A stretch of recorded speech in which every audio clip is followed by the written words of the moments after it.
manchette aujourd'hui, les infirmières et médecins omnipraticiens s'allient pour dénoncer les coupes en santé et deux adolescents de Val-d'Or portés disparus.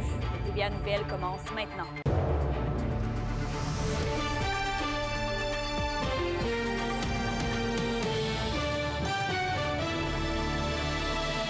Bon mardi, bienvenue au TVA Nouvelles.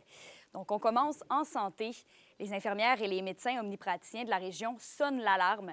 Ils dénoncent l'austérité qui, selon eux, effrite le système de santé régional. Et Félix, pourquoi les deux associations en arrivent à cette conclusion? Eh bien, qu'Emilia, selon eux, depuis 3 ans, il y a des coupes importantes au sein du Centre intégré de santé de services sociaux régional. Donc, selon eux, ça aurait pour effet d'une détérioration de l'accessibilité et de la qualité des soins offerts à la population. Et les travailleurs sur le terrain le remarquent. Ils doivent faire plus, sinon seulement maintenir les services, mais avec moins. Mais c'est surtout la population qui encaisse le délabrement du système, selon la MONOC. Ce que la population voit beaucoup, c'est les délais pour les chirurgies, les délais à l'urgence qui sont plus grands qu'ils étaient, le nombre de médecins de famille qui a diminué, puis la prise en charge en première ligne qui est plus difficile, on en est conscient. Et aussi, tous les services de proximité. Là, quand on pense aux points de service qui étaient dans chacun des villages, il y avait un petit CLSC, les patients pouvaient aller faire leur prise de sang à cet endroit-là, pouvaient aller rencontrer une infirmière, des soins de plaie, des services courants. Mais la plupart de ces points de service-là, maintenant, sont fermés. Il n'y a plus d'infirmières qui sont plus près de la population, dans les villages. Et justement, Félix, est-ce qu'il y a des secteurs de la région qui sont plus touchés que d'autres par la détérioration des soins? Oui, eh bien, ils disent d'emblée que les soins ne sont pas égaux partout.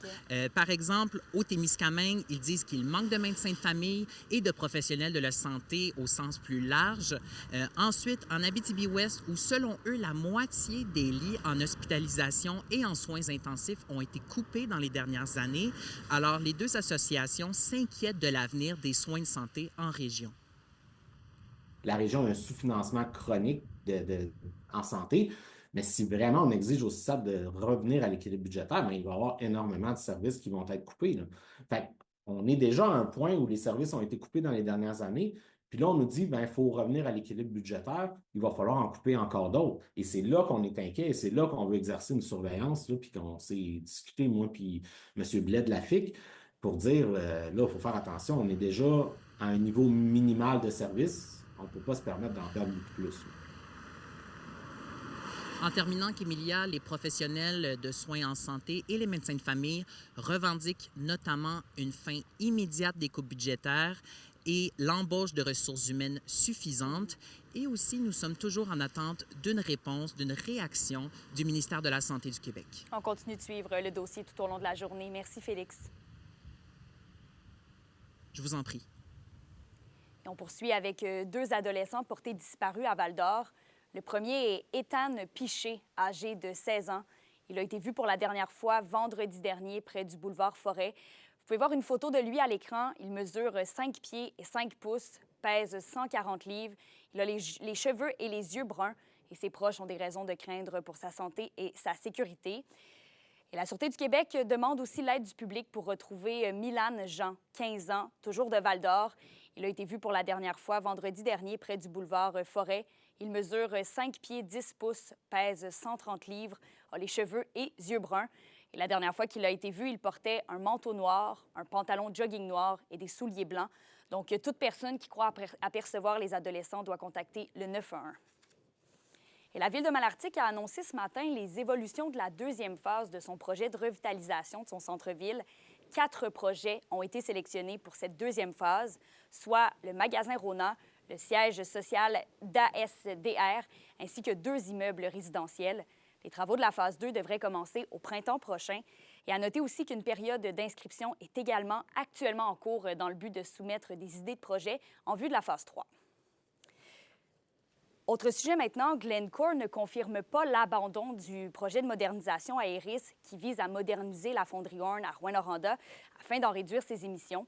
Dans un article publié ce matin, Radio-Canada avance que, selon des sources, l'entreprise aurait mis une croix sur le projet et ce serait en raison de coûts rendus trop importants à assumer passant entre 500 et 750 millions à près d'1 milliard de dollars. Mais par écrit, Glencore affirme que le projet Aeris est toujours en étude de faisabilité et que les équipes, travaillent toujours à compléter cette phase en vue du début de l'an prochain. D'autres projets transitoires et d'optimisation sont toujours en cours à l'usine. Et d'ailleurs, Glencore supprime 12 postes à Rouyn-Noranda. L'entreprise dit n'avoir d'autre choix que de procéder ainsi afin d'optimiser ses opérations. Et à travers l'Amérique du Nord, c'est une cinquantaine de postes qui sont abolis. Dans une déclaration écrite, Glencore affirme vouloir soutenir les employés affectés par la transition et bénéficie d'un accompagnement. Ajoute aussi que l'objectif reste de maintenir une opération durable et efficace tout en continuant à répondre aux besoins de leurs clients. Toujours dans le domaine minier, la Direction de santé publique régionale se dit globalement défavorable à la réalisation du projet Horn 5 à Rouyn-Noranda. C'est ce qu'elle révèle dans son mémoire déposé au BAP, Alexandre Cabana. Des risques pour la santé, notamment pour les traitements au Centre de radio-oncologie. Le CISAT craint que les sautages quotidiens de la future mine urbaine de Rouyn-Noranda puissent avoir des impacts sur l'équipement utilisé pour traiter les patients au Centre de cancérologie régionale. On sait qu'il y a des équipements qui sont très sensibles. Il faut que ces équipements-là fonctionnent avec un haut niveau de précision. Même 1 millimètre pour faire une grande différence. D'autres évaluations, d'autres analyses afin de pouvoir s'assurer qu'il n'y aura pas de risque pour ces équipements-là et les personnes et les usagers, les clients. Le mémoire de la santé publique énonce également 44 recommandations formulées autour de différents enjeux.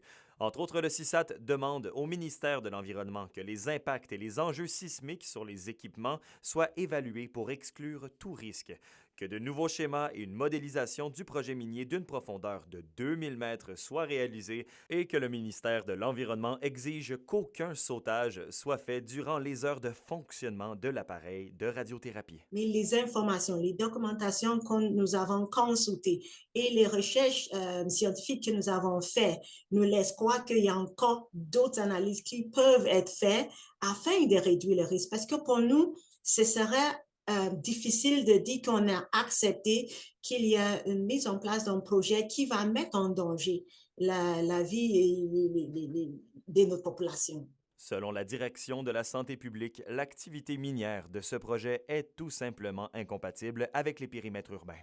Maintenant, je pense que la population de Rouyn-Noranda devrait aussi accueillir ça comme une bonne nouvelle parce que la Direction régionale de la santé publique prend vraiment le parti de protéger la santé et la sécurité de la population. Il faut comprendre que c'est seulement des recommandations que et le ministère de l'Environnement et le Bureau des audiences publiques font au Conseil des ministres. La décision revient ensuite de ça au ministre. Par écrit, Ressources Falco dit entendre les opinions et positions exprimées par la santé publique.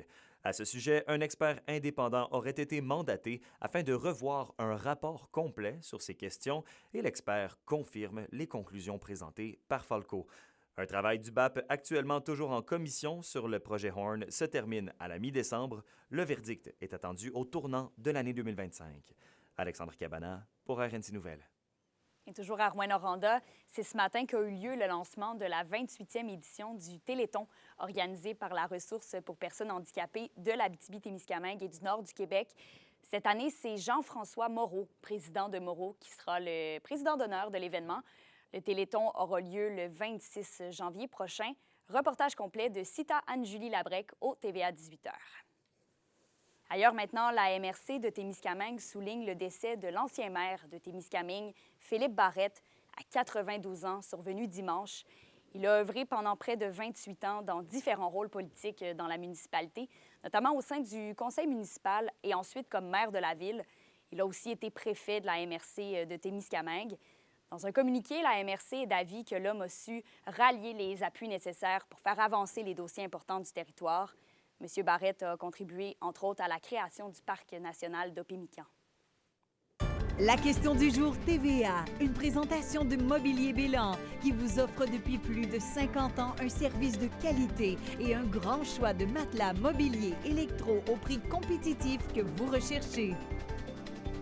À la question du jour, on vous demande, appuyez-vous une cause qui vient en aide à des personnes de la région? Pour votez et commentez. Rendez-vous au tvaabitibi.ca.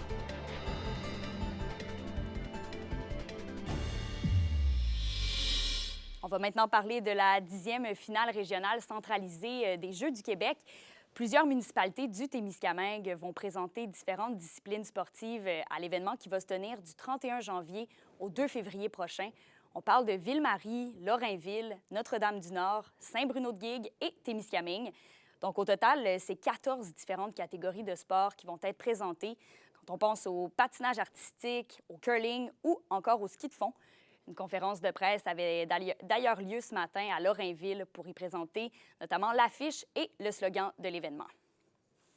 Au hockey maintenant, le gardien de but des Huskies, Kyle Egan, est reconduit. C'est le directeur général Yannick Gaucher qui en a fait l'annonce hier. L'organisation souligne la contribution du joueur lors des 3 dernières saisons dans le filet de la Meute. Pour une nouvelle importante à nous communiquer, contactez-nous, nouvelles au pluriel @rncmedia.ca, par téléphone au 1-866-463-4636 et notre site web tvaabitibi.ca.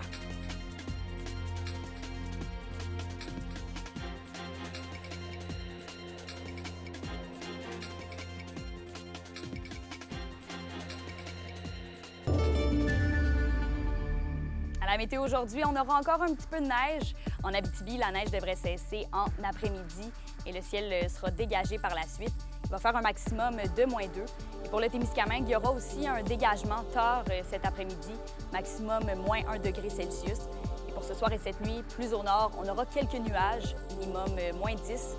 Et même situation plus au sud, avec -7 degrés ce soir et -13 au cours de la nuit. Merci d'avoir été avec nous ce midi.